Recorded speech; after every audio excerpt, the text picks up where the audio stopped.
कृपया वीडियो को पूरा देखिएगा, अधूरे ज्ञान से कोई लाभ प्राप्त नहीं होगा।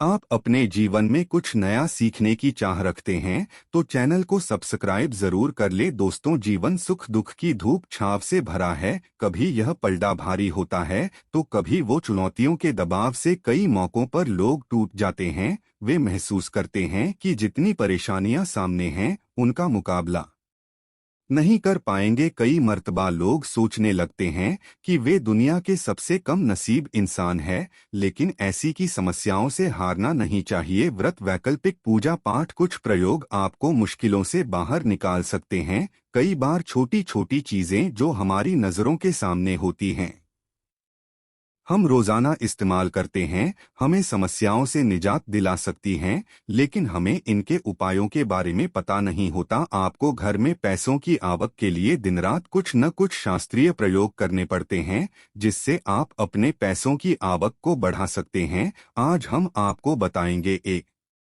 ऐसा अनोखा प्रयोग जो चमत्कारी समझा जाता है, जिसको आज समझे के बाद समझा जाता है घर में पैसों की आवक कई गुना ज्यादा बढ़ जाती है।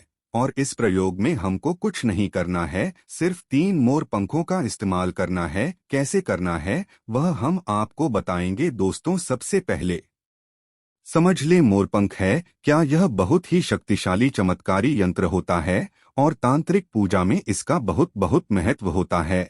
और आज से नहीं, प्राचीन युग से आपको पता ही होगा, जितने शास्त्र हैं, ग्रंथ हैं, वास्तु है, ज्योतिष शास्त्र है, सभी में मोर के पंख को बहुत इम्पोर्टेंट स्थान दिया जाता है।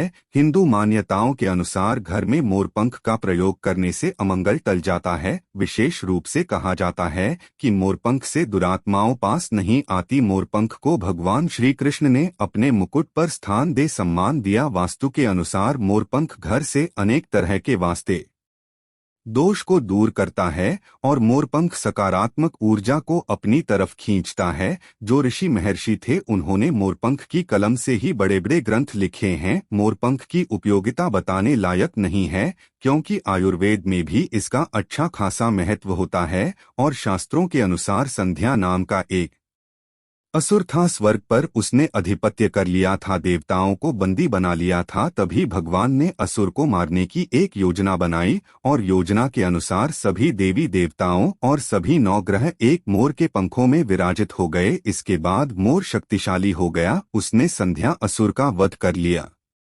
तभी से मोर को और भी पूजनीय और पवित्र समझा जाने लगा। आगे बढ़ने से पहले आपसे रिक्वेस्ट करते हैं कि वीडियो को लाइक जरूर करिएगा, दोस्तों को शेयर कर दीजिएगा। और अगर आपने अभी तक चैनल को सब्सक्राइब नहीं किया है तो चैनल को सब्सक्राइब करके बेल आइकन जरूर दबाएगा। दोस्तों, सिर्फ ऋषि मुनि और राजा महाराजा ही नहीं बल्कि भगवान श्री कृष्ण के क्या कहने आपको भी पता है कि कृष्ण कन्हैया को मोरपंख बिना अधूरा समझा जाता है। उन्हें मोर मुकुट वाला कहा जाता है। उनके मुकुट में मोरपंख के बिना वह कभी रहते नहीं थे। इसका कारण भी यह था कि बचपन से ही उनकी माता ने उन्हें मोर पंख धारण करवाया था, क्योंकि मोरपंख से कालसर्प दोष दूर होता है और श्री कृष्ण भगवान को कालसर्प दोष था। दोस्तों, सिर्फ हमारे धर्म में ही नहीं बल्कि एशिया के बहुत सारे देशों में मोर पंखों को अध्यात्म से जोड़कर देखा जाता है। आपने सुना होगा, वो प्रेम, प्रतिष्ठा, धीरज और स्नेह का सूचक है।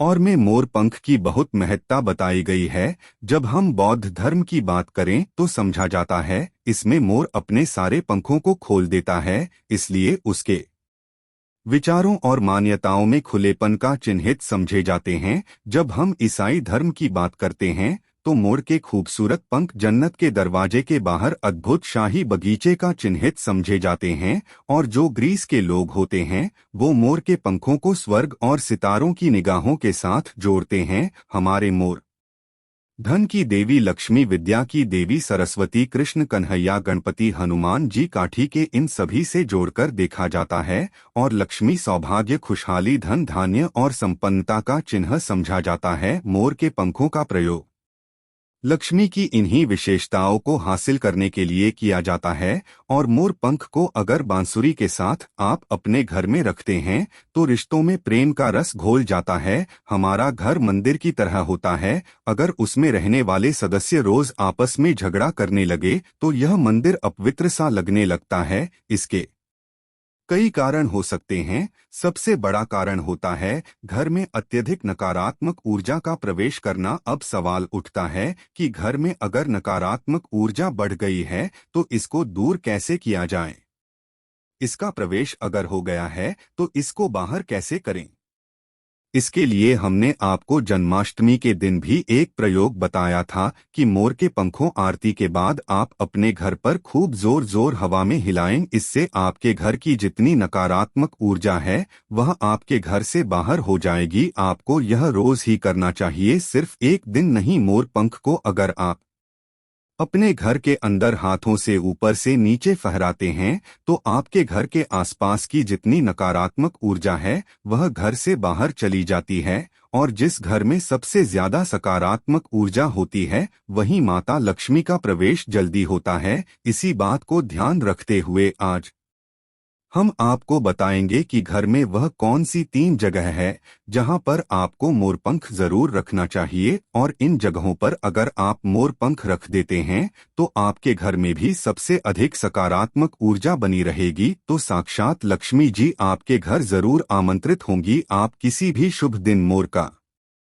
यह पंख लेकर के घर के किसी ऐसे स्थान पर सबसे पहले लगा दें जहां पर आने जाने वाले लोगों की नजर सबसे ज्यादा पड़ती है। असल में मोर का पंख नकारात्मक ऊर्जा को अवशोषित करता है, यानी कि आप जॉब करता है। इसलिए आपको इसको ऐसे स्थान पर लगाना चाहिए जहां ये सभी को नजर आए। मोर के पंख के यह प्रयोग न सिर्फ आपको बल्कि आपके घर के सदस्यों के जीवन में भी सुख और समृद्धि जरूर लेकर आएंगे। यह प्रयोग आप अपने घर पर किसी भी शुभ दिन से शुरू कर सकते हैं। और दोस्तों, अभी तो गणेशोत्सव का माहौल चल रहा है। ऐसे में अनंत चतुर्दशी के पहले गणेश उत्सव पूर्ण होने के पहले आप अपने घर पर अगर इसको लगा देते हैं तो समझा जाता है सरस्वती माता के उपासक होते हैं या फिर विद्यार्थी होते हैं। वो पुस्तकों के बीच अगर मंत्री करके मोर पंख को रख लें तो पूरा पूरा लाभ उठा सकते हैं। अगर आप मंत्र सिद्धि करते हैं, तांत्रिक पूजा आदि करते हैं तो उस जपने वाली माला को समझा जाता है मोर पंखों के बीच आप रखते हैं तो आपकी मंत्र सिद्धि बहुत ही जल्दी होती है। घर के सभी अलग अलग कमरों में मोर पंख लगाने से घर का वास्तु बदला जा सकता है। एक मोर का पंख हमारे जीवन की दिशा बदल सकता है। यदि आप भी हर समय अपने पास मोरपंख रखते हैं तो हर कार्य में आप देखेंगे कैसे किस्मत आपका साथ देने लगती है। अगर केतु आदि के दोष भी हैं तो वह ग्रह दोष भी समाप्त होते हैं। स्पेशली अगर आपके घर में कोई ऐसा बच्चा है जो बहुत जिद्दी हो गया है तो मोर के पंखों से उसको हवा देने से धीरे धीरे उसकी जेब कम होने लगती है। अगर वो ऐसे नॉर्मली आपको हवा नहीं देने दे तो आप उसके जो छत का पंखा होता है उसमें मोर पंखों को लगा दें और पंखा जब चलेगा तो उसके चलने पर मोर के पंखों की हवा भी बच्चे को लगेगी। इससे धीरे धीरे उसकी हाथ और जिद कम हो जाएगी। दोस्तों, मोर के को चांदी के ताबीज में डालकर नवजात बच्चे के सिरहाने रखते हैं तो बच्चे की नज़र दोष और किसी भी तरह के अलावा से रक्षा होती है। यहाँ तक कि बड़े लोग भी अगर मोरपंख को बिस्तर के नीचे अपने सिरहाने रखकर सोते हैं तो समझा जाता है कि किसी भी तरह के बुरे स्वप्न या अलग तरह के स्वप्न इनके दो शादी नहीं होते हैं। अगर आपके बच्चे का पढ़ाई में मन नहीं लगता है, कमजोर है, तो उनके कमरे में मोर पंख लगाएं। स्पेशली उनके स्टडी टेबल में लगाएं। और जिस सब जैक में बच्चा वीक है उसके उस बुक में आप मोर के पंखों को रख दें। आप देखेंगे थोड़े ही दिनों में बच्चे का कैसे कंसंट्रेशन पावर बढ़ता है, मेमोरी पावर बढ़ती है और बच्चा पढ़ाई में तेज होने लगता है। सरस्वती माता के उपासक और विद्यार्थियों को पुस्तक में मोर का पंख जरूर रखना चाहिए। दोस्तों, ये तो हुई बच्चों की बात, लेकिन जब बड़ों की बात होती है कई बार हम बहुत सारे काम हाथ में ले लेते हैं, काम होते होते लास्ट में रुक जाता है या लंबे समय तक अटका हुआ आ जाता है, काम बढ़ता ही है। तो ऐसे में यदि आप अपने घर के बेडरूम के पूर्वी दक्षिणी यानी south east of the house है उसमें मोर का पंख लगाते हैं तो आपके अटके हुए कार्य पूरा होने के योग बनने लगते हैं। घर में अगर पैसों की बरकत नहीं होती है, धन आता है रुकता नहीं है, तो इसी कोण में यानी दक्षिण पूर्व कोण में आप इसको लगा देते हैं तो घर में बरकत बढ़ती है।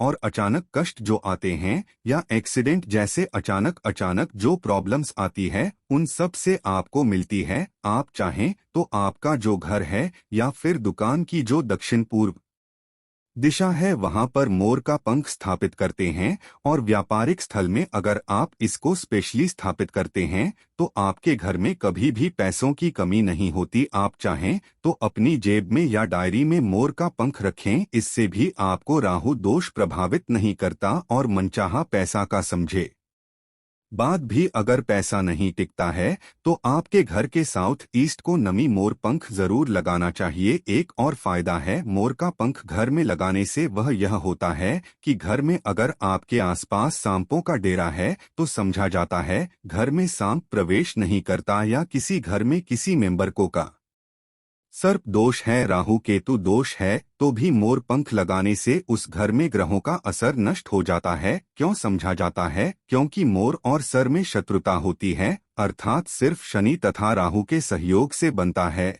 और यदि मोर का पंख घर के पूर्वी और पश्चिमी दीवार में या आपके वेब और डायरी में रखा जाए तो राहु का दोष कभी उसको परेशान नहीं करता है। घर में सिर्फ हो मच्छर हो बिच्छू हो इस तरह के विषैले जंतुओं का भय नहीं रहता। अब तीन कौन से हैं जिसमें आपको मोर का पंख रखना चाहिए ताकि आपकी आमदनी 10 गुना बढ़ सके। पहला, मोर पंख आपको घर की अलमारी में या तिजोरी में रखना है। आप घर में जिस स्थान पर सबसे ज्यादा पैसा रखते हैं वहीं पर मोर पंख आपको रखना चाहिए। इससे आपकी तिजोरी में धन बढ़ने लगेगा, साथ ही साथ इससे पहले से रखा हुआ धन धीरे धीरे खर्च होगा। आप खुद देखेंगे आपकी सेविंग बढ़ने लगेगी, बरकत बढ़ने लगेगी और धन की इनकम दिनों दिन बढ़ती चली जाएगी। दूसरा, मोरपंख आप अपने घर के मंदिर में रखें या घर के ईशान कोण यानी नॉर्थ ईस्ट और ऑफ द हाउस में रखें या फिर जहां पर आप घर में भगवान को रखते हैं वहीं इस मोरपंख को रख दें। चाहे तो आपका बंडल बनाकर रख सकते हैं या फिर आप चाहें तो श्री कृष्ण भगवान के मुकुट पर इसको धारण कर आ सकते हैं। और रोज आप जब भगवान की पूजा करते हैं उस समय इस मोरपंख की भी आपको पूजा करनी चाहिए।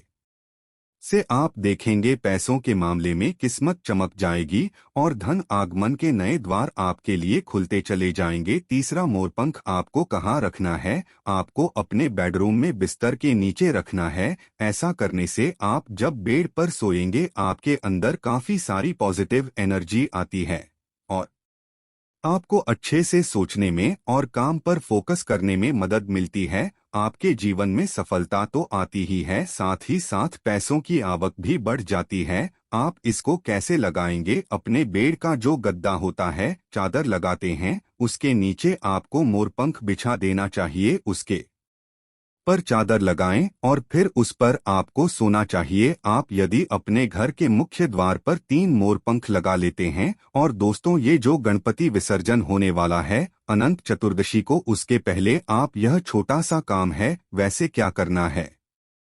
3 मोर पंख ले लें और एक छोटी सी भगवान गणेश की प्रतिमा को मुख्य द्वार पर स्थापित कर लें। आप चाहें तो चित्र भी स्थापित कर सकते हैं। अगर आपके पास गणपति देव की प्रतिमा नहीं है या आप अफोर्ड नहीं कर सके तो ऐसे लगा दें। आप देखेंगे जिस घर में आप रहते हैं उस घर का वास्तु दोष दूर हो जाता है, साथ ही साथ किसी की बुरी नजर भी आपके घर पर नहीं पड़ती है। दोस्तों, कुछ लोग अक्सर कहते हैं कि ऐसे गणपति देव की प्रतिमा लगाने चाहिए कि मुख्य द्वार के आगे और पीछे से इन साइंस की गणपति देव की प्रतिमा होने। आपको हम बता दें ऐसा कुछ भी सच नहीं है।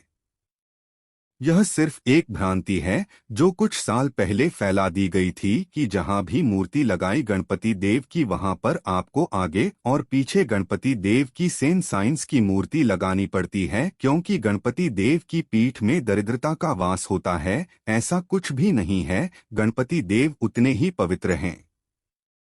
आगे से जितनी पीछे से हैं, इसलिए कभी भी मन में किसी तरह का गहन विचार न करें। हमेशा गणपति देव की एक प्रतिमा आप अपने मुख्य द्वार पर लगाएं। आप किसी भी राजा महाराजा के महलों में जाकर देखिए या किसी भी प्राचीन इमारतों में जाएं, सब जगह एक ही साइड में गणपति देव की प्रतिमा लगाई जाती थी। कोई भी अंदर की ओर प्रतिमा नहीं लगाते हैं, इसलिए अपने घर के मुख्य द्वार पर एक गणपति देव की छोटी सी प्रतिमा लगाई, उसके साथ 3 मोर पंखों को लगाएं और फिर देखें आपके घर में कैसा माहौल होता है।